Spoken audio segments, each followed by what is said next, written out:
Hello दोस्तों, कैसे हैं आप सभी का सुकून एफएम चैनल पर हार्दिक स्वागत है। अगर आप पहली बार आए हैं तो चैनल को सब्सक्राइब जरूर कर लें। दोस्तों, सीक्रेट घर जमाई कहानी अपने निष्कर्ष पर जल्द ही पहुंचने ही वाली है। कुछ ही दिनों में ये कहानी पूरी होने वाली है। हम आपके लिए और भी नई नई कहानियां लेकर आते रहेंगे। दोस्तों, ऐसे ही कहानियां सुनने के लिए चैनल को सब्सक्राइब करके वीडियो को शेयर जरूर कर दें और अपने दोस्तों तक भेजकर जरूर पूछें कि कहानी आपको कैसी लगी। एक प्यारा सा कमेंट करके भी बताते रहें। आज सभी दोस्त कमेंट करके जरूर बताएंगे कि अगली कहानी आप लोगों को हम कौन सी और किस तरीके की कहानी आपको सुनाएं, जिसमें आपका ज़्यादा इंटरेस्ट हो। लव कहानी या रोमांटिक कहानी या फिर ऐसे ही कोई मार्शल आर्ट वाली कहानी या फिर कोई और कहानी, तो आप लोग हमें ज़रूर कमेंट करके आज बताएंगे। चलिए, आज के एपिसोड नंबर 196 में आपका फिर से स्वागत है। शुरू करते हैं कहानी। समर अपनी साधना शुरू कर चुका था, लेकिन उसके सामने एक जानलेवा एनर्जी उसको महसूस हो गई थी। लेकिन समर फिर भी नहीं घबराया। उसके चेहरे पर एक ठंडी मुस्कान थी। उसने अपने मन में आह्वान करके कहा, गोल्डन ज्वाला। और उसके शरीर के अंदर से 8000 डिग्री की पवित्र आग भड़क उठी। यह आग उसकी नसों में दौड़ गई। पल भर में उसने उस घातक जहर को जलाकर राख कर दिया था। समर ने अपनी मुट्ठी भींच ली। आज रात कोई उसका शिकार करने आया था, लेकिन शिकारी को पता ही नहीं था कि उसका सामना किससे हो गया था। काले हेवन एम्परर लेवल के जहर ने गोल्डन ज्वाला पर उसी प्रकार रिएक्ट किया जैसे पानी आग पर करता है, और वो तुरंत गायब हो गया। उसके खत्म होने के बाद समर की आंखें एक खतरनाक किलिंग इंटेंट से भर गई। वो तेजी से खड़ा हुआ। उसने जमीन पर पैर पटका और सीधे इमारत की छत पर जा पहुंचा। वहां काले कपड़े पहने दो आदमी खड़े थे। एक के पास एक लंबा धनुष था, दूसरे के हाथ में जहर बुझी तलवार। धनुषधारी की आंखें आश्चर्य से फट गई जब उसने देखा कि उसका हेवन एम्परर लेवल का जहर समर का बाल भी बांका नहीं कर पाया। लेकिन तभी समर ने ठंडी मुस्कान के साथ कहा, तुम दोनों चूहे कहां से आ गए हो? मुझे मारने की तुम्हारी हिम्मत कैसे हुई? उसकी उपहास भरी बात सुनकर धनुषधारी क्रोधित हो गया। उसने फिर से धनुष की डोरी खींची और हेवन एम्परर लेवल का जहर काली बिजली की तरह समर के गले की तरफ दे मारा। लेकिन आगे से समर ने फिर उपहास किया। उसने अपनी दो उंगलियों से तीर की नोक को हवा में पकड़ लिया और उसे तोड़ दिया। उसकी गोल्डन ज्वाला ने जहर को राख कर दिया। अगले ही पल उसने अपनी फायर एम्परर तलवार निकाल ली। उसने तलवार से आगे की एक लाल किरण छोड़ी। धनुषधारी ने उसे रोकने की कोशिश की, लेकिन भयानक तापमान ने उसका हाथ जला दिया। तभी तलवारबाजी ने काली किरण ने एक किरण छोड़ी, जिससे धमाका हुआ और धनुषधारी को पीछे हटने का मौका मिल गया। लेकिन आगे से समर ने समय बर्बाद नहीं किया। उसने मुंह खोला और बिजली वाले शेर की चौथी दहाड़ लगाकर एक स्पिरिचुअल हमला कर दिया। एक विशाल बिजली का शेर प्रकट हुआ। तलवारबाज के मन में घुस गया। उसकी आत्मा को निगल गया और तलवारबाज बेजान होकर नीचे गिर पड़ा। उसके बाद समर ने आगे बढ़कर धनुषधारी का गला पकड़ लिया और उसे हवा में उठाकर पूछा, मुझे बताओ कि तुम दोनों को मुझे मारने का ऑर्डर किसने दिया? आदमी ने तिरस्कार से समर को देखा। कोई जवाब नहीं दिया। उसकी आंखों में समर का बिल्कुल भी डर नहीं था, बल्कि उसने अपने दांतों में छिपी हुई जहरीली कैप्सूल तोड़ दी। उसका सिर एक तरफ लुढ़क गया और वो मर गया। समर अब उससे कुछ नहीं पूछ सकता था, इसलिए उसने उसकी तलाशी ली। लेकिन सिवाय उसकी कलाइयों पर बने बिच्छू के टैटू ने समर को कुछ नहीं मिला। तभी समर को चिमनी के पीछे किसी की उपस्थिति महसूस हुई। उसने तुरंत उस चिमनी की तरफ देखकर कहा, चिमनी के पीछे कौन है? बाहर आ जाओ। उसकी आवाज सुनते ही चिमनी के पीछे से काले कपड़ों में एक बेहद खूबसूरत महिला बाहर निकली। उसका आकर्षण जादुई था। समर ने उसको देखते ही पूछा, क्या तुम भी एक किलर हो? समर की तलवार अभी भी तैयार थी। महिला ने अपनी बेदाग कलाई दिखाई। उसकी बात का जवाब देकर बोली, मेरी कलाई पर देखो, कोई बिच्छू का टैटू नहीं। मैं स्कॉर्पियन अलायंस से नहीं हूं। मैं तो बस यहां से गुजर रही थी। समर को उसकी बात सुनकर थोड़ा शक हुआ। उसने उसको तिरछी नजरों से देखकर कहा, तो तुमने काले कपड़े क्यों पहने हैं? उसकी बात सुनकर महिला ने आंखें घुमाई। समर के अपने कपड़ों की तरफ इशारा करके कहा, तुमने भी तो काले कपड़े पहने हैं। क्या तुम भी एक किलर हो? बात सुनकर समर निरुत्तर हो गया। तभी वो महिला मुस्कुराई और उसने रहस्यमय ढंग से काले कोहरे में गायब होकर कहा, मैं तुम्हें नहीं बताऊंगी। तभी समर ने महसूस किया कि वो दुश्मन नहीं थी, लेकिन अभी समर के पास उसके बारे में सोचने का टाइम नहीं था। उसने अपनी आग से किलर्स की लाशें जला दी। वापस अपने कमरे में लौट आया। जैसे वो कमरे में लौटा, काले पिल्ले ने उससे कहा, समर, यह पक्का युवराज का काम है। बिच्छू के टैटू उसी के किलर अलायंस की कलाई पर होते हैं। उसकी बात सुनकर समर भी सोच में पड़ गया। उसको काले पिल्ले की बात कुछ हद तक सही लगी रही थी। इसी समय उधर यूरोपियन अलायंस के हेड ऑफिस में बिच्छू का मुखौटा पहने एक शख्स ने ऑर्डर देकर कहा, नंबर 9 और 10 मारे गए हैं। नंबर 1 और नंबर 2, तुम साथ जाओ, समर को खत्म कर दो। उसका ये ऑर्डर पाते ही वहां से काले कपड़ों वाले 2 आदमी तुरंत समर को मारने के लिए निकल पड़े। उनके शरीर से आत्म सुप्रीम किंगडम लेवल की एनर्जी आ रही थी। वहीं इधर समर और काला पिल्ला उन हमलावरों के बारे में सोच सोच कर पता नहीं कब सो गए थे। अगली सुबह सूरज की किरण नई उम्मीद लेकर आई थी। समर, काला पिल्ला और वैष्णवी फिर से प्लेनेटरी एक्सीलेटर्स फार्मेसी पहुंचे। इस बार उनका स्वागत अलग ढंग से हुआ। जिस यंग सेवक ने पहले उनका अपमान किया था, अब वो श्रद्धा से मुस्कुरा रहा था। अंदर घुसते ही 2 एल्डर एल्केमिस्ट, एल्डर नागर और एल्डर खान, दौड़ते हुए आए। उनको देखते ही समर ने विनम्रता से पूछा, एल्डर नागर और एल्डर खान, मैं आप दोनों के लिए क्या कर सकता हूँ? एल्डर नागर ने हिचकिचाकर कहा, मेरा दूर दराज का अमृत शुद्ध नहीं बन पा रहा, क्या तुम इसमें मेरी मदद कर सकते हो? समर ने मुस्कुराकर उसको समझाकर कहा, शाजवान पत्ते की सारी एनर्जी अपने तने में होती है, पत्ते में नहीं। आपको सिर्फ तने का इस्तेमाल करना चाहिए, इससे आपकी ये प्रॉब्लम हल हो जाएगी। उसकी बात सुनते ही एल्डर नागर की आंखें चमक उठी। वो खुशी खुशी पीछे हट गया। अब सवाल पूछने की बारी एल्डर खान की थी, इसलिए उसने आगे पूछा, क्या तुम बता सकते हो कि मेरा अस्थि शोधन अमृत कमजोर क्यों बन रहा है? समर ने उसकी बात का जवाब देकर कहा, आप रीढ़ की हड्डी का इस्तेमाल कर रहे हैं, लेकिन अस्थि शोधन अमृत के लिए आपको काले जवान टाइगर की सिर की हड्डी का इस्तेमाल करना होगा, वही सबसे मजबूत होती है। एल्डर खान को भी उसका जवाब मिल गया और वो खुश हो गया। इसके बाद दोनों ने समर के सामने सिर झुकाया और वहां से चले गए। तभी वहां मौजूद बाकी के स्टूडेंट्स समर को भगवान की तरह देखने लगे थे। उन्होंने भी आगे आकर अपने अपने सवाल पूछे। समर ने भी बड़े ही धैर्य से उनके सभी सवालों के जवाब दिए। तभी फार्मेसी के सबसे बड़े अल्केमिस्ट मास्टर कमलनाथ बाहर आ गए। कमलनाथ ने मुस्कुराकर समर से कहा, समर, तुम्हारी मदद के कारण ये हेवन एम्पर लेवल की 9 स्टेज का फायर यांग अमृत बना पाया हूँ, इसलिए तुम्हारा बड़ा शुक्रिया। ये मेरी तरफ से तुम्हारे लिए एक छोटा सा गिफ्ट है, इससे तुम्हारी शारीरिक पावर बढ़ेगी। और ये कहकर उसने एक अमृत सागर समर को दे दिया। ये अमृत बड़ा कीमती था। समर ने धन्यवाद देकर उसे एक्सेप्ट किया और उसके बाद उसने पिल्ले और वैष्णवी के लिए कुछ भी अमृत लिए। अमृत इकट्ठा करने के बाद समर उन दोनों के साथ वापस सराय के कमरे में लौट आया। कमरे में वापस लौटकर समर ने तुरंत फायर यांग अमृत निगल लिया। अमृत मुंह में जाते ही उबलते हुए लावे में बदल गया। ये एनर्जी की सुनामी थी जो उसकी नसों, मांसपेशी और हड्डियों में दौड़ गई थी। अचानक एक जोरदार कंपन हुआ। समर के शरीर से एक भूकंप जैसी ताकत निकली। उसने अपनी बाधाओं को तोड़ दिया। अब वो 9वें स्टेज पर पहुंच चुका था। अपने पावर बढ़ाने के बाद समर खड़ा हुआ। उसने हवा में पंच मारा जिससे अंतरिक्ष में दरारें पड़ गई। अब उसके वार में 9 मिलियन किलोग्राम की फोर्स थी। उसने अपनी मुट्ठी भींच ली और मन में सोचा, अब अगर कोई आत्म सुप्रीम किंगडम लेवल की फर्स्ट स्टेज का फाइटर भी सामने आ जाए तो मैं भी उसे धूल चटा सकता हूँ। तभी उसके बगल में बैठे काले पिल्ले ने समर की पावरफुल एनर्जी को महसूस किया और वो कांप उठा। उसे पता था कि समर का एक पंच अब उसे हवा में उड़ा सकता है। ये दिन भी ऐसे ही बीत गया। अगली सुबह का सूरज नई उम्मीदों के साथ आया। पक्षी चहचहा रहे थे, मानो समर की सफलता का जश्न मना रहे हो। तभी समर ने मुस्कुराकर काले पिल्ले से कहा, पिल्ले, जाओ और वैष्णवी को नीलामी फंक्शन में जाने के लिए तैयार होने के लिए कहो। 3 दिन बाद शाही नीलामी का दिन आ गया, इसलिए काला पिल्ला भी जल्दी से गया। उसने वैष्णवी को तैयार होने के लिए कह दिया। वैष्णवी ने समर का ध्यान खींचने के लिए आज एक हरे रंग की सुंदर सी ड्रेस पहनी जो उसकी खूबसूरती को और बढ़ा रही थी। लेकिन समर का ध्यान सिर्फ कियारा को ढूंढने में और पता लगाने में था कि तीसरी प्रिंसेस ही जिया है या नहीं। इसलिए वैष्णवी की कोशिशें बेकार गई। वो उदास भी हो गई थी। इसके बाद वो सभी लोग शाही नीलामी हॉल की तरफ चल पड़े। शाही नीलामी हॉल के गेट के बाहर भारी भीड़ थी। कई पावरफुल आत्म साधक और कुलीन नीलामी के लिए आए गए थे। इस नीलामी का इतिहास बड़ा पुराना था।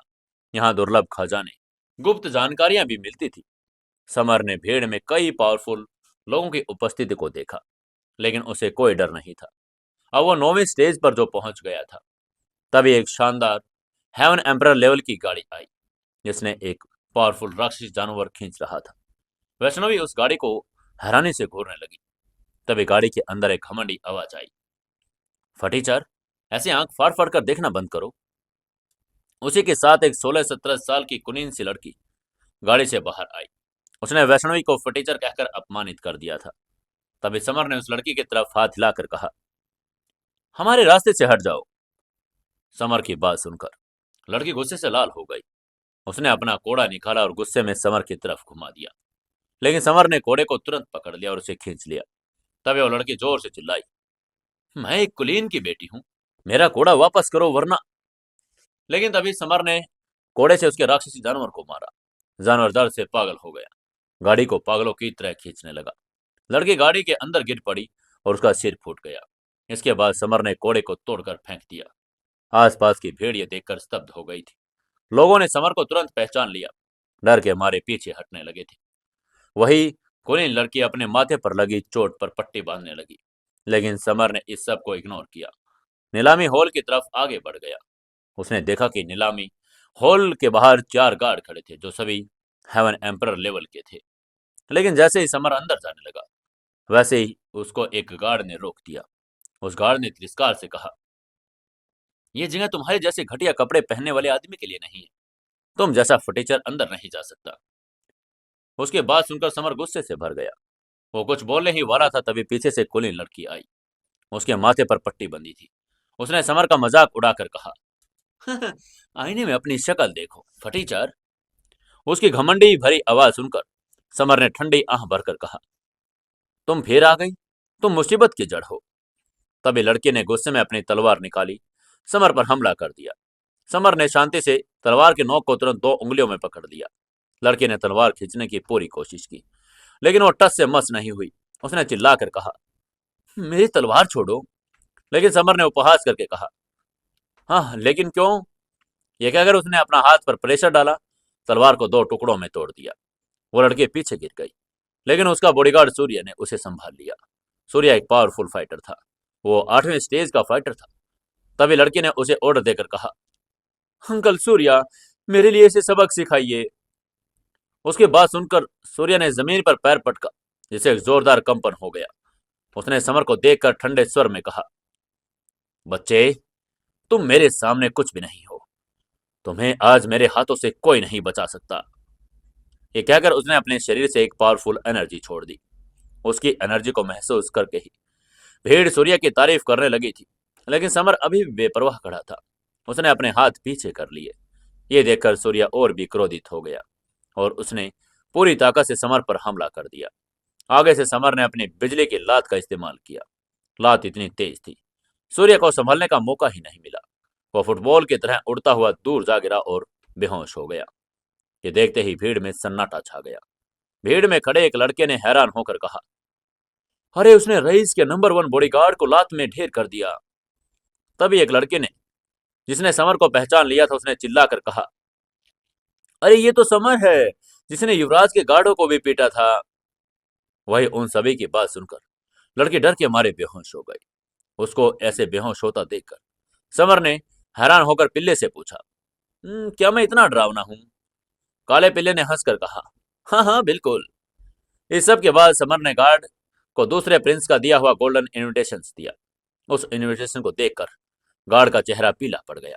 वो और उसके साथी तुरंत झुक गए और उन्होंने तुरंत समर से माफी मांगकर कहा, माफ करना हाइनेस, हम पहले आपको पहचान नहीं पाए। आगे से समर ने लापरवाही से हाथ हिलाया और शान से अंदर चला गया। अंदर जाकर उन्होंने देखा, नीलामी हाल बड़ा ही भव्य था।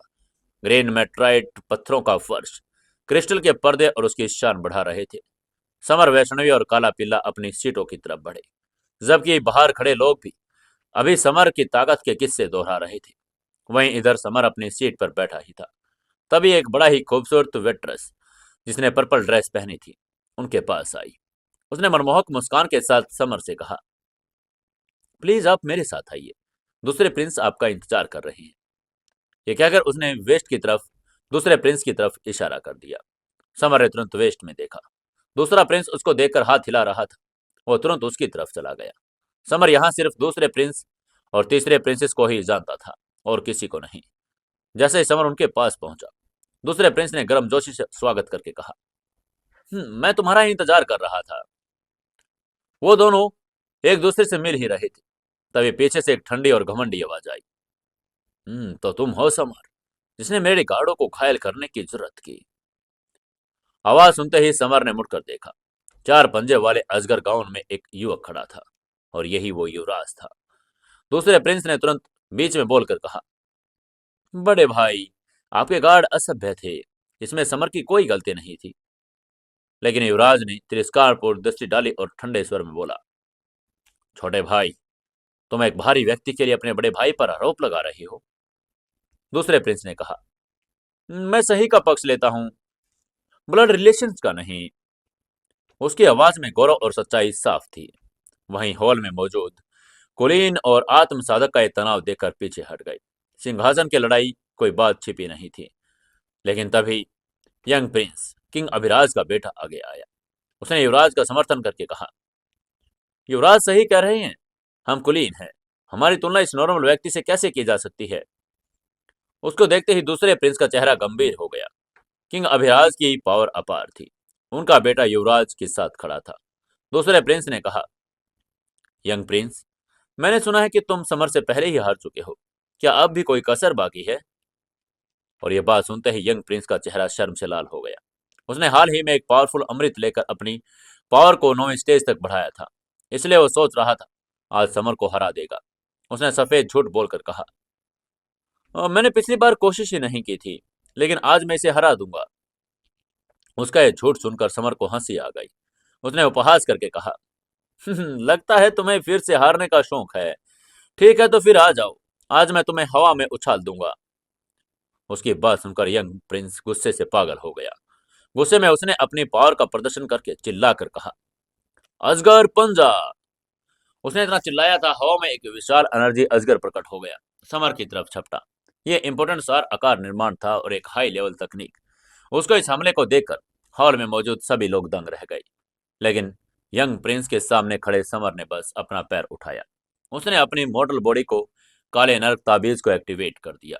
उसका पैर काला पड़ गया, जैसे नर का कोई हथौड़ा हो। समर की एक लात ने उस विशाल एनर्जी टाइगर को कांच की तरह चकनाचूर कर दिया। इसके बाद भी उसका पैर नहीं रुका, सीधा यंग प्रिंस के चेहरे पर लगा। यह दृश्य देखते ही हॉल में सन्नाटा छा गया। यंग प्रिंस के गाल पर जूते का एक साफ निशान था। यह अपमान और दर्द से जमीन पर गिर पड़ा था। उसके इस हालात को देखकर हॉल में मौजूद बाकी लोग कानाफूसी करने लगे।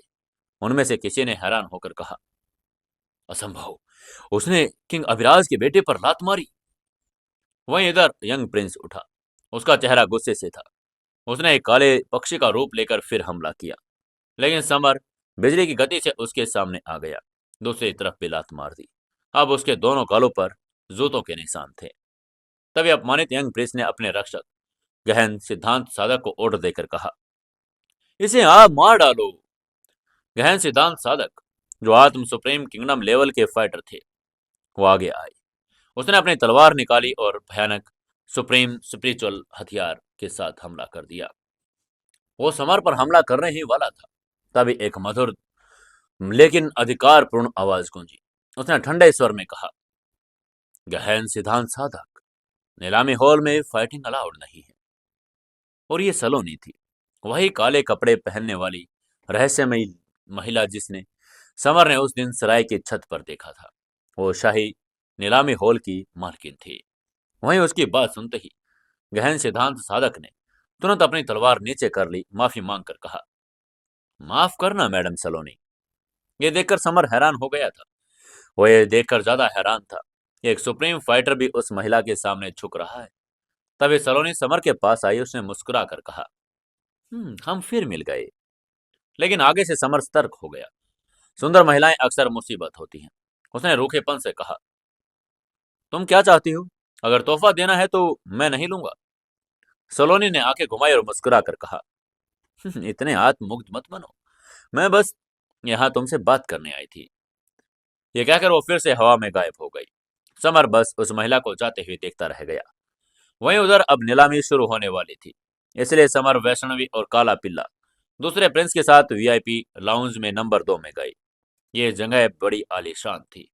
पर्पल क्रिस्टल की दीवारें, सोने का फर्श और हेवन एम्पर लेवल का फर्नीचर। तभी समर ने मौका देखकर दूसरे प्रिंस को एक चित्र दिखाकर कहा, क्या आपने इस लाल बालों वाले आदमी को कहीं देखा है? यह वही आदमी था जो पायल को किडनैप करने आया था। प्रिंस ने तुरंत चित्र देखा, सिर हिलाकर कहा, माफ करना, लेकिन मैंने इसे देखा नहीं। फिर उसने थोड़ी देर सोचकर कहा, लेकिन हाँ, मैं अपने कॉन्टैक्ट के जरिए पता लगाऊंगा। उसके बात सुनकर समर ने हाथ जोड़े। कम से कम अब उसके पास एक पावरफुल सहयोगी था जो उसकी मदद कर सकता था। तभी उन्होंने देखा कि नीलामी शुरू होने वाली है। समर को उम्मीद थी कि यहाँ कुछ न कुछ सुराग तो मिलेगा। नीलामी शुरू होने ही वाली थी। तभी ऊंचे मंच पर एक महिला आई, काले रंग की लंबे ड्रेस पहने। उसकी सुंदरता देवी के समान थी। समर उसको देखकर हैरान रह गया। ये वही सलोनी थी, वही महिला जिसे वो अभी लोबी में मिला था। इस रूप में वो और भी सम्मोहक लग रही थी। हॉल में मौजूद 10,000 से ज्यादा लोग उसे दीवानों की तरह देख रहे थे। तभी दूसरे प्रिंस ने समर को उसके बारे में बताकर कहा, बहुत से लोग उसके पीछे पागल हैं, लेकिन उसका बैकग्राउंड इतना पावरफुल है कि कोई भी उसे छूने की हिम्मत नहीं करता। मेरे पिता ने भी मुझे उसे उकसाने से मना किया है। समर उसकी बातों को समझ गया कि सलोनी का संबंध शाही परिवार से, किसी हाई लेवल के परिवार से है। वहीं उधर मंच पर सलोनी ने भीड़ को संबोधित किया। उसकी आवाज में एक अजीब सा जादू था जो लोगों के दिलों को खींच रहा था। समर ने तुरंत पहचान कर कहा, ये मोहक तकनीक। वही सलोनी में आवाज की आकर्षण पावर थी। सिर्फ हाई लेवल के आत्म साधक ही उसका प्रतिरोध कर सकते थे। समर के पावर, स्पिरिचुअल पावर के कारण उसे कोई फर्क नहीं पड़ा, लेकिन उसे एक्सेप्ट किया कि आवाज बड़ी मधुर थी। तभी सलोनी ने अनाउंसमेंट करके कहा, पहली नीलामी वस्तु हेवन एम्परर अस्थि अमृत की है। भीड़ में खलबली मच गई। ये अमृत इंसान की फिजिकल पावर को सीधे 9वें स्टेज के बराबर बना देता। तभी सलोनी ने आगे कहा, इसकी शुरुआत 200 हेवन एम्परर लेवल के पावरफुल पत्थरों से शुरू होती है। वो शुरू हो गई। तभी आयरन स्प्रिंग सेक्ट के एक स्ट्रॉन्ग अधेड़ उम्र के आदमी और एक कुख्यात डाकू सरदार शैतान सिंह के बीच भयंकर टक्कर। दोनों पुराने दुश्मन थी। अंत में शैतान सिंह ने 800 पत्थरों की भारी कीमत चुकाकर अमृत जीत लिया।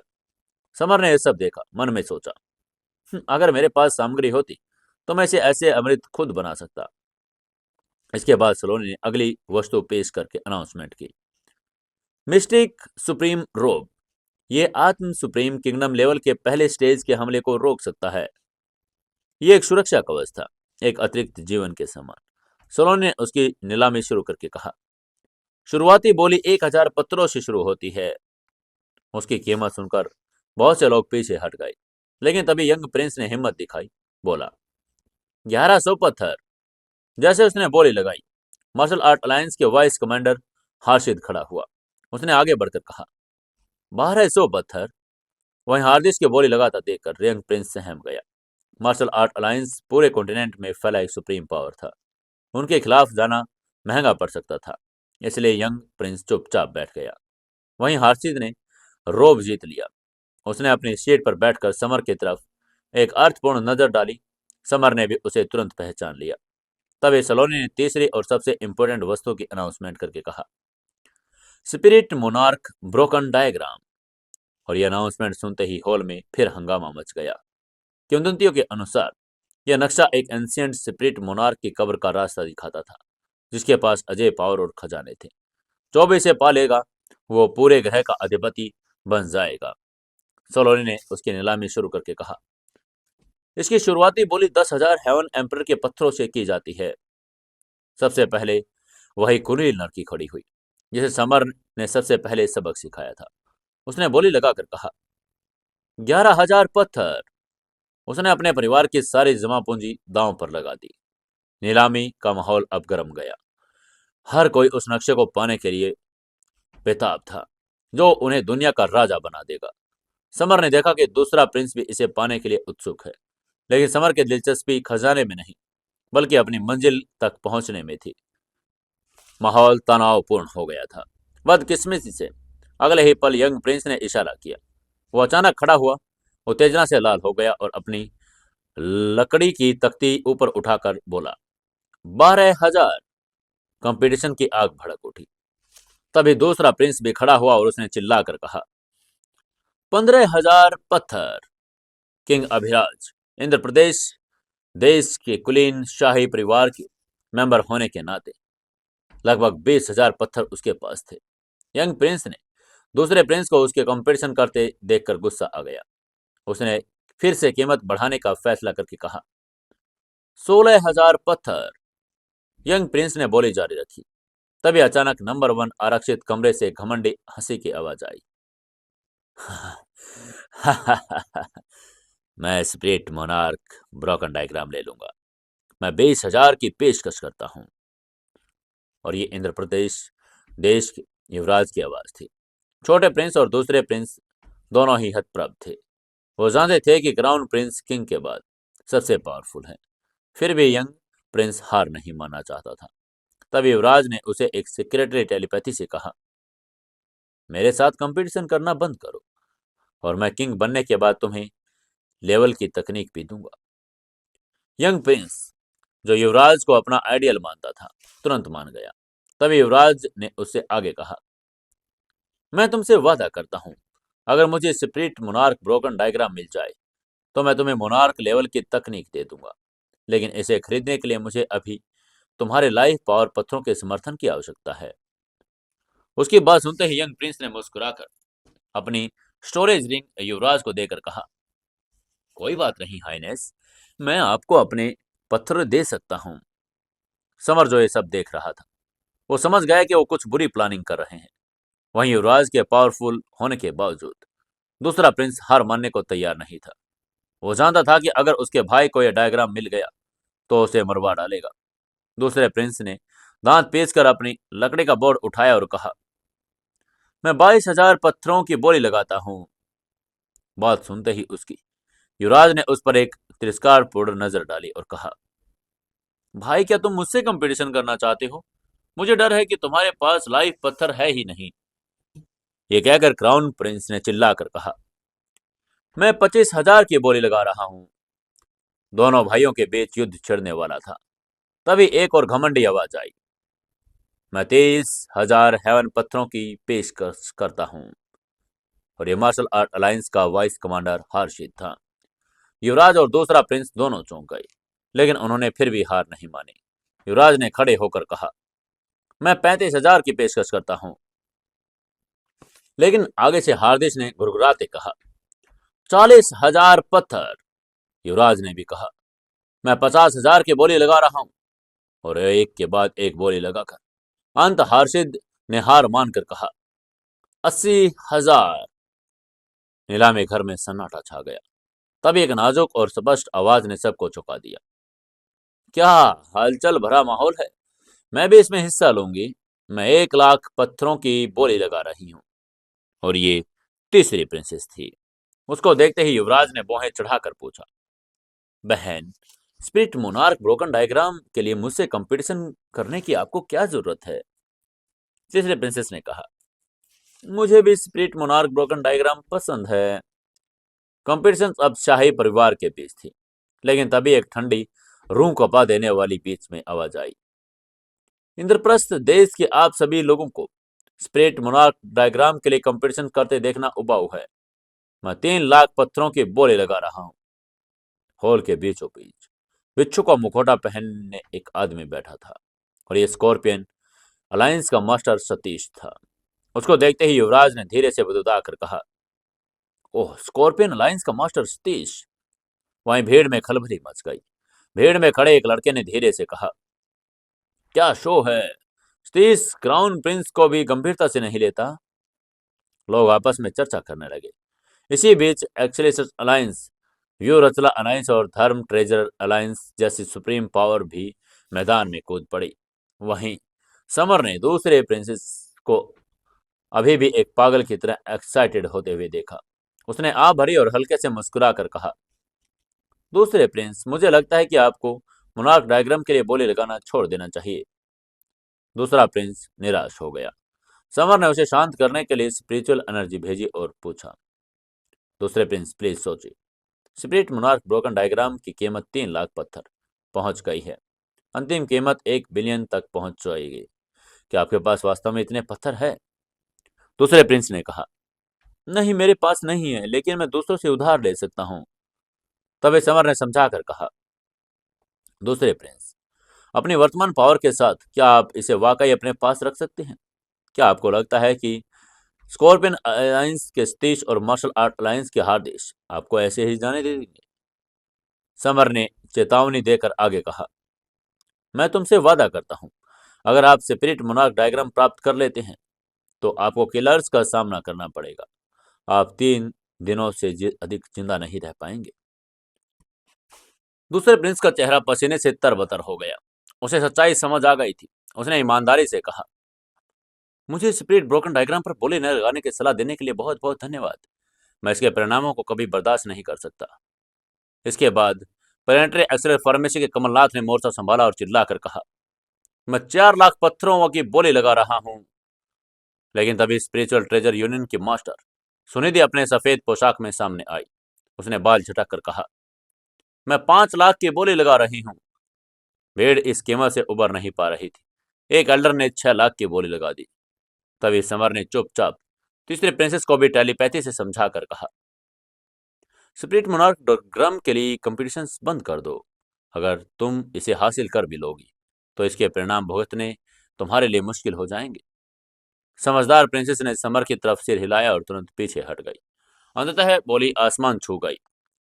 सलोनी नीलाम करता ने हथौड़े को मेज पर 3 बार पटका और जोर से कहा, स्पिरिट मोनार्क डायग्राम की कीमत 10 लाख एम्परर लेवल के पत्थर हैं। अब ये स्पिरिचुअल ट्रेजर यूनियन की मास्टर सुनिधि का है। इसके बाद सलोनी ने खुद जाकर चित्र सुनिधि को दे दिया। नीलामी आगे बढ़ी।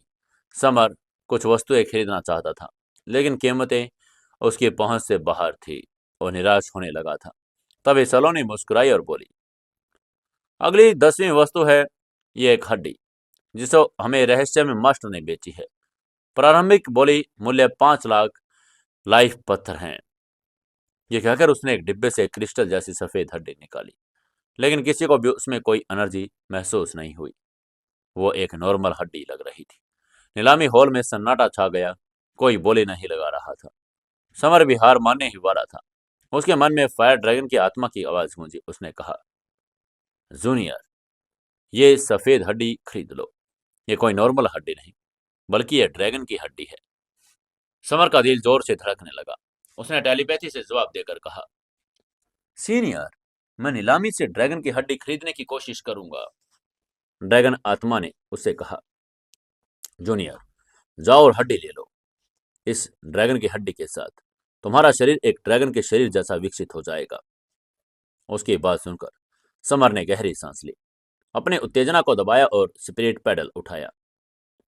मैं इसके लिए 5,10,000 पत्थर चुकाऊंगा। और ये बोली लगाकर पूरा हॉल उसको गुंजा दिया। तभी किसी ने समर को ताना मारकर कहा, अरे क्या तुमने देखा, वो सचमुच एक मूर्ख है। हड्डी के लिए 5,10,000 पत्थर दे रहा है। उसके पास खड़े लड़के ने धीरे से कहा, अरे इसमें कोई शक नहीं कि उसका दिमाग खराब हो गया है। भेड़ की हंसी और गपशप के बीच समर और दूसरा प्रिंस चुपचाप बैठे थे, जबकि समर की आंखों में एक छिपी हुई चमक थी। वो जानता था कि उसने अभी अभी क्या हासिल किया है। वहीं दूसरा प्रिंस अवाक रह गया। उसने अविश्वास से समर की तरफ देखा और पूछा, क्या तुम सचमुच इस नॉर्मल सी हड्डी के लिए इतने सारे पत्थर दोगे? समर ने सिर हिलाया और चेहरे पर एक हल्की रहस्यमय मुस्कान के साथ कहा, सही कहा, मुझे सफेद हड्डियां पसंद है। नीलामी लॉबी के केंद्र में खड़ी सलोनी अपनी पलकें झपकाती रही। वो समर को इस तरह भ्रमित होकर देख रही थी जैसे उसने पहले कभी नहीं देखा। वो आत्म सुप्रीम किंगडम लेवल की फाइटर थी, फिर भी उस हड्डी की असलियत पहचानने में असमर्थ थी। हॉल में सन्नाटा छा गया। सलोनी ने अंततः चुप्पी तोड़कर अनाउंस करके कहा, समर 5,10,000 देने को तैयार है। क्या कोई ज्यादा कीमत दे रहा है? अगर नहीं तो यह हड्डी उसकी हो जाएगी। तभी पूरा लॉबी शोर मच गया। हर कोई समर की मूर्खता पर हंसने लगा, लेकिन समर का चेहरा फिर भी शांत रहा। उसका दिल उछल रहा था। वो मन ही मन बताया, हो ये बेवकूफा का झुंड है। ये तो एंशियंट ड्रैगन देवता की हड्डी है। अभी तो इसे सिर्फ सील किया गया है। सलोनी का हथौड़ा गिरने ही वाला था, तभी एक अहंकारी और ठंडी आवाज गूंजी, 520 एम्पर लाइफ पावर पत्थर। ये सुनकर सलोनी और पूरी भीड़ उस स्वीट नंबर 1 की तरफ गया। ये बोली किसी और ने नहीं, बल्कि युवराज ने लगाई थी। वो खिड़की से समर को घूर कर बोला, हालांकि मुझे नहीं पता कि सफेद हड्डी क्या है, फिर भी मैं तुम्हें इसे लेने नहीं दूंगा। समर की आंखों में चमक आ गई। युवराज का हस्तक्षेप उम्मीद से परे था, लेकिन वो भी पीछे हटने वाला नहीं था। समर ने चिल्लाकर कहा, 6 लाख हेवन एम्पर लाइफ पावर पत्थर। तभी युवराज ने कहा, 7 लाख। समर ने कहा, 8 लाख। युवराज ने भी चीख कर कहा, 9 लाख। समर ने बिना किसी देर के बुलंद आवाज करके बोला, 1 मिलियन लाइफ पावर पत्थर। उसकी बोली सुनकर नीलामी हॉल में सन्नाटा पसर गया। एक नॉर्मल हड्डी के लिए 10 लाख, ये पागलपन था। युवराज भी ठिठक गया। इतनी बड़ी रकम उसकी भी कमर तोड़ सकती थी। वो दुविधा में था। तब एक कोमल लेकिन स्पष्ट आवाज ने सबको चौंका दिया। उसने कहा, 11 लाख। यह आवाज सुनते ही सबकी नजरें स्पिरिचुअल ट्रेजर यूनियन की मास्टर सुनिधि की तरफ मुड़ गई। वो अपनी अधेड़ उम्र में भी बड़ी खूबसूरत थी। उनके बगल में एक 5-6 साल की बच्ची बैठी थी, जिसकी त्वचा बर्फ जैसी सफेद और आंखें तारों जैसी गहरी थी। सुनिधि ने झुककर अपनी बेटी से पूछा, बेटी, क्या तुम्हें यकीन है कि यह सफेद हड्डी कोई नॉर्मल हड्डी नहीं? सफेद कपड़ों वाले उस रहस्यमय लड़के ने सिर हिलाकर कहा, मां, मैंने अपने दिव्य नेत्र का इस्तेमाल किया। इस पर एक सीक्रेट मोहर है। यह मोहर बड़ी भयानक है और यह आत्म हेवन एम्परर किंगडम लेवल की मोहरों से अधिक पावरफुल है। सुनिधि समझ चुकी थी यह संत लेवल की मोहर है। उसने तुरंत बोली बढ़ा दी, लेकिन समर भी डटा रहा। उसने बोलकर कहा, 12 लाख। वहीं युवराज भांप गया था। ये कोई नॉर्मल हड्डी नहीं, इसलिए वो भी कंपटीशन में कूद पड़ा। उसने बोली लगाकर बोला, 13 लाख पत्थर। देखते ही देखते स्कॉर्पियन असिस्टेंस अलायंस और व्यू रचना यूनियन भी इस युद्ध में शामिल हो गए थे। कीमत आसमान छूने लगी थी। 15 लाख पत्थर। अब तक ये एक नॉर्मल हड्डी की कीमत 15 लाख पत्थरों तक पहुंच चुकी थी, लेकिन असली खेल अभी बाकी था। युवराज ने एक कुटिल चाल चली। वह हंसा और चिल्लाया, समर, क्या तुम्हारे पास हेवन एम्परर लेवल के लाइफ पत्थर हैं भी? लेन देन कीमत से ठीक बात किया जाना चाहिए। अगर तुम खिलवाड़ करोगे तो तुम्हें नीलामी से बाहर कर दिया जाएगा। उसके तिरस्कार भरी बात सुनकर भीड़ की शंकुले नजरें भी समर पर टिक गई। सोलोनी ने कड़ाई से पूछा, क्या तुम्हारे पास पत्थर हैं? दिखाओ, वरना कोई यकीन नहीं करेगा। उसकी बात सुनकर समर अंदर से घबरा गया। उसके पास वास्तव में इतने पत्थर नहीं थे। वो अपनी स्टोरेज रिंग भी नहीं दिखा सकता था। उसने ईमानदारी से कहा, मेरे पास पर्याप्त पत्थर नहीं है, लेकिन मैं अभी यहीं से उधार ले सकता हूं। उसकी बात सुनते ही युवराज ठहाका लगाकर हंसा। उसने जोर से हंसकर कहा, तुम अपने आप को क्या समझते हो? अगर तुम्हें कोई इतना उधार देने को तैयार मिल जाए तो मैं अपना सिर दीवार पर पटक दूं। उसकी बात सुनते ही समर ने कॉन्फिडेंस से मुस्कुराकर दूसरे प्रिंस की तरफ देखकर कहा, मैं आपके पास मौजूद सभी पत्थर उधार मांग रहा हूं। क्या आप मुझे वो दे सकते हैं? आगे से दूसरे प्रिंस ने बिना किसी हिचकिचाहट के अपनी स्टोरेज रिंग समर को देकर कहा, इस स्टोरेज रिंग में 9 लाख एम्परर पत्थर हैं, जो मेरी सारी जमा पूंजी है। ये देखकर युवराज का चेहरा शर्म से लाल हो गया, लेकिन उसने फिर भी समर को ताना मारकर कहा, इसे उधार लेने के बाद भी तुम्हारे पास पर्याप्त पत्थर नहीं है। उसने इतना ही कहा था, तभी समर ने तीसरे प्रिंसेस को तरफ देखकर कहा, प्रिंसेस प्लीज। उसने अपनी बात पूरी नहीं की थी। आगे से प्रिंसेस ने अपनी स्टोरेज रिंग समर की तरफ फेंक कर कहा, मेरे पास 15 लाख पत्थर हैं, मैं सब तुम्हें दे रही हूं। समर के पास अब पर्याप्त धन था। 24 लाख पत्थर अब उसके पास थे। उसकी ये बात सुनते ही हॉल में सर से थम गई। तभी सुनिधि के बेटे ने समर को घूरा, लेकिन वो उसकी पावर को, रहस्य को भेद नहीं पाई। उसने अपनी माँ से कहा, माँ, बोली लगाती रहो। ये स्प्रिट मोनार्क ब्रोकन डायग्राम से भी अधिक मूल्यवान होनी चाहिए। उसके बाद सुनते ही सुनिधि ने बोली लगाकर कहा, मैं 25 लाख पेशकश करती हूँ। समर फिर संकट में आ गया। उसके पास अब और पत्थर नहीं थे। उसकी नज़र प्लेनेटरी एक्सेलेंस फार्मेसी के कमलनाथ पर पड़ी। उसने कमलनाथ से पूछा, कमलनाथ, क्या तुम मुझे अपने लाइफ पत्थर उधार दे सकते हो? भीड़ हंसने ही वाली थी। कमलनाथ, जो युवराज को भी भाव नहीं दे रहा था, खड़ा हुआ और अपनी अंगूठी समर को दे दी। ये दृश्य अविश्वसनीय था। समर ने देखा कि कमलनाथ ने उसे 30 लाख से भी ज्यादा पत्थर दे दिए थे। अब समर के पास असीमित पावर थी। उसने गहरी सांस ली और अंतिम प्रहार किया। उसने सीधा ही कहा, मैं 54 लाख पत्थर की पेश करता हूं। यह आंकड़ा बम के धमाके जैसा था। 54 लाख। सुनिधि के हाथ कांप गए और उसने अपना चप्पू नीचे रख दिया। अब तो उसकी बेटे ने भी हार मान ली थी। उसने निराशा भरी आवाज में कहा, मम्मा, चलो छोड़ देते हैं। वहीं युवराज, सतीश और पूरा हॉल सन्न रह गया। सलोनी भी स्तब्ध थी। तभी समर ने उसे याद दिलाकर कहा, जल्दी करो, वो मुझे सफेद हड्डी दे दो। ये कहते हुए मुस्कुराकर सलोनी की तरफ देखने लगा। उसकी बात सुनते ही सलोनी ने होश में आकर हथौड़ा पटका और अनाउंसमेंट करके कहा, ये सफेद हड्डी समर की है। जब सलोनी खुद हड्डी देने नीचे आई तो समर की रईसी पर टिप्पणी की, तो समर ने भी बस इतना ही कहा, सलोनी, एक दिन तुम्हें पछतावा होगा कि तुमने एक खजाना खो दिया। इसके बाद नीलामी समाप्त हो गई। बाहर निकलते समय दूसरे प्रिंस ने समर को चेतावनी देकर कहा, तुम्हें अलर्ट रहना चाहिए। मुझे डर है कि कुछ ताकतें यह हड्डी तुमसे बलपूर्वक छीनने की कोशिश करेगी। उसको सच में समर की चिंता हो रही थी। आगे से समर ने आश्वस्त करके कहा, चिंता मत करो, मैं सब कुछ संभाल लूंगा। लेकिन जैसे वो नीलामी घर से 200 मीटर अपने सराय की तरफ बढ़ा, किसी ने उसका रास्ता रोक लिया। नीले कपड़ों में दो हट्टे कट्टे आदमी, जिनसे एक जबरदस्त और खौफनाक आभा निकल रही थी, उनके सामने खड़े थे।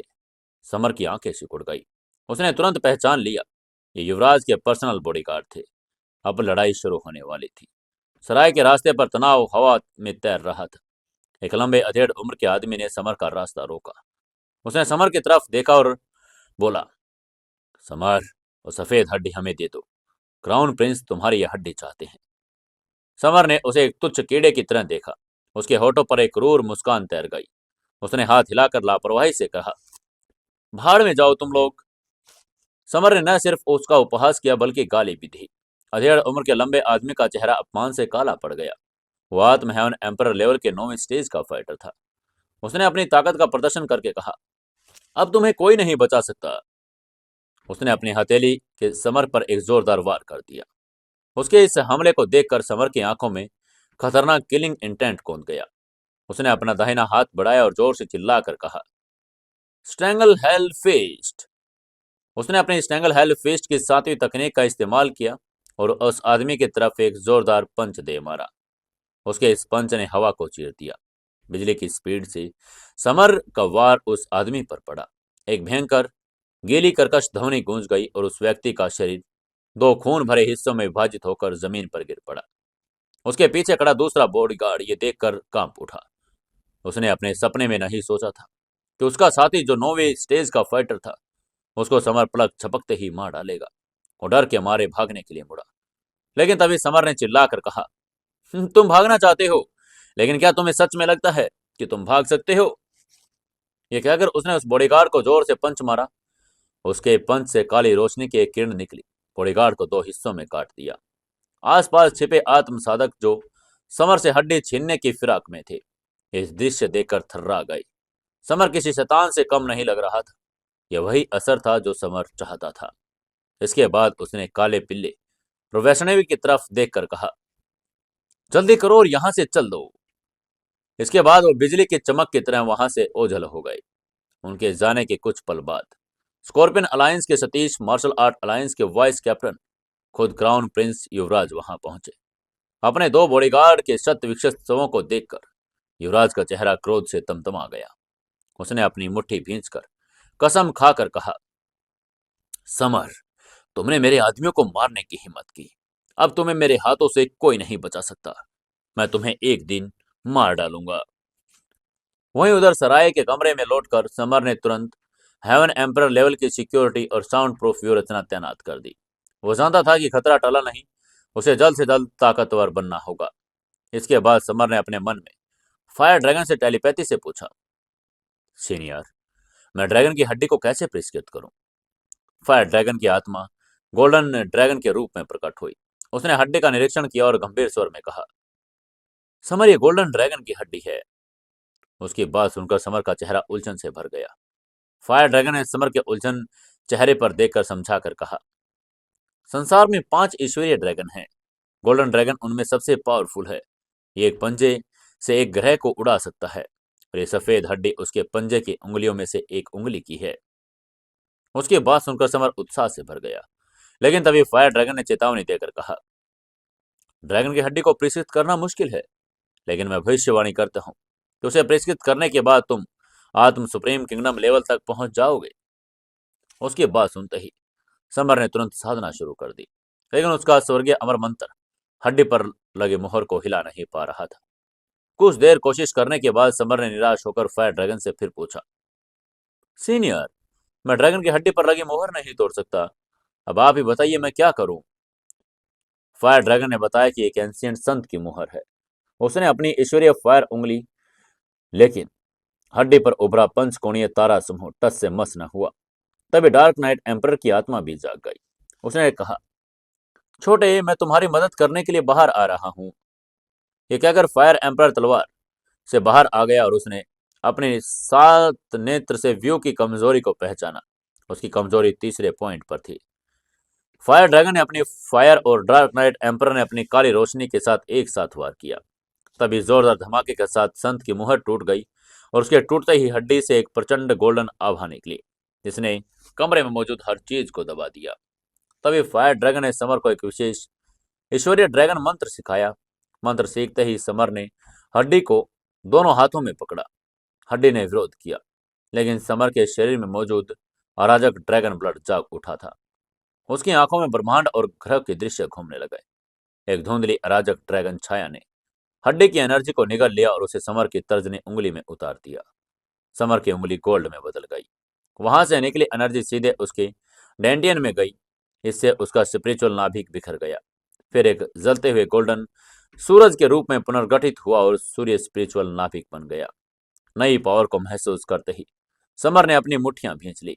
उसने खुद से कहा, मैंने अब आत्म सुप्रीम किंगडम लेवल में प्रवेश कर लिया है और पौराणिक सूर्य स्पिरिचुअल नाभिक को संघनित कर लिया। वो ये सब सोचकर खुश हो ही रहा था, तभी समर की बाईं आंख फड़की। उसने अपने सिक्योरिटी व्यू रचना के बाहर एक काली छाया को महसूस किया। बिच्छू का टैटू, रक्त पिपासु आंखें, ये एक आत्म सुप्रीम किंगडम लेवल का किलर था। उसने महसूस करके समर की व्यू रचना हटा दी। मुस्कुरा कर बोला, अगर मैं गलत नहीं तो तुम स्कॉर्पियन अलायंस से आए हो, तो मुझे मारने आए हो। उसकी बात सुनकर किलर चौंक गया। उसने अपना संयम बनाए रखा और हल्के से कहा, चूंकि तुमने मुझे देख लिया, पहचान भी लिया, तो ठीक है, मैं तुम्हें बता दूं, आज तुम्हारी मौत का दिन है। मैं आज तुम्हें राख में बदल दूंगा। समर की आंखों में ठंडक थी। उसने ठंडे स्वर में कहा, हाँ, बहुत अच्छा, मैं तुम्हारे शरीर को अक्षुण्ण नहीं छोड़ूंगा। तभी किलर ने समर पर हमला करके एक जहरीली काली कील फेंकी, लेकिन आगे से समर ने अपना मुंह खोला और गोल्डन एनर्जी की एक किरण सांस छोड़ दी। सूर्य स्पिरिचुअल नाभिक की गर्मी ने उस हेवन एम्पर लेवल के हथियार को हवा में पिघला दिया। ये देखते ही किलर घबरा गया। उसने अपनी पूरी ताकत लगाकर एक पंच मारा। आगे से समर ने भी अपनी हथेली आगे बढ़ा दी। सूर्य फेस्ट तकनीक का इस्तेमाल करके एक जोरदार पंच दे मारा। इस पंच तकनीक में जीवित दुनिया को दबाने वाली पावर थी। समर का पंच एक छोटे सूरज की तरह जल रहा था। जैसे ही दोनों के पंच आपस में टकरा गए, समर का पंच किलर के मांस को चीरता हुआ निकल गया। भयानक गर्मी ने उसके शरीर को जलाना शुरू कर दिया था। शुरू में बांह से लेकर सिर तक, फिर पूरा शरीर। वो दर्द से चीखता रहा, लेकिन समर ने साउंड प्रूफ व्यू रचना एक्टिवेट कर रखी थी। कुछ पलों में वो किलर राख के ढेर में बदल गया। राख के ऊपर एक हरी रोशनी टिमटिमा रही थी। यह उस किलर की आत्मा थी। उसकी आत्मा भागना चाहती थी, लेकिन तभी समर ने उसे एक स्पिरिचुअल पिंजरे में कैद कर लिया। समर ने उस आत्मा को ऑर्डर देकर कहा, मुझे बताओ कि स्कॉर्पियन अलायंस के हेडक्वार्टर कहाँ है। लेकिन आगे से आत्मा ने इनकार कर दिया। तभी समर ने क्रूरता से कहा, क्या तुम्हें लगता है कि अगर तुम चुप रहोगे तो मुझे पता नहीं चलेगा? मैं आत्मा की खोज तकनीक से इसका जवाब पा सकता हूँ। ये कहकर समर ने उसकी यादों को जबरन खगाला, जानकारी निकाली और फिर एक स्पिरिचुअल दहाड़ के साथ उस आत्मा को हमेशा के लिए नष्ट कर दिया। हरे प्रकाश के द्रव्यमान की यादों समर को न सिर्फ स्कॉर्पियन अलायंस के हेडक्वार्टर का पता चला, जो शाही राजधानी के नॉर्थ वेस्ट में एक ऊंचे पहाड़ ब्लैक टाइगर माउंटेन के नीचे भूमिगत पैलेस में था, बल्कि एक गहरा राज भी खुला। ये अलायंस युवराज के साथ मिलकर काम कर रहा था। युवराज के सहयोग से वे इतने पावरफुल बने थे। समर की आंखों में खतरनाक किलिंग इंटेंट था। वो धीरे से बताया, बहुत बढ़िया, आज मैं स्कॉर्पियन अलायंस को मार डालूंगा और उस तरह युवराज का समर्थन नष्ट कर दूंगा।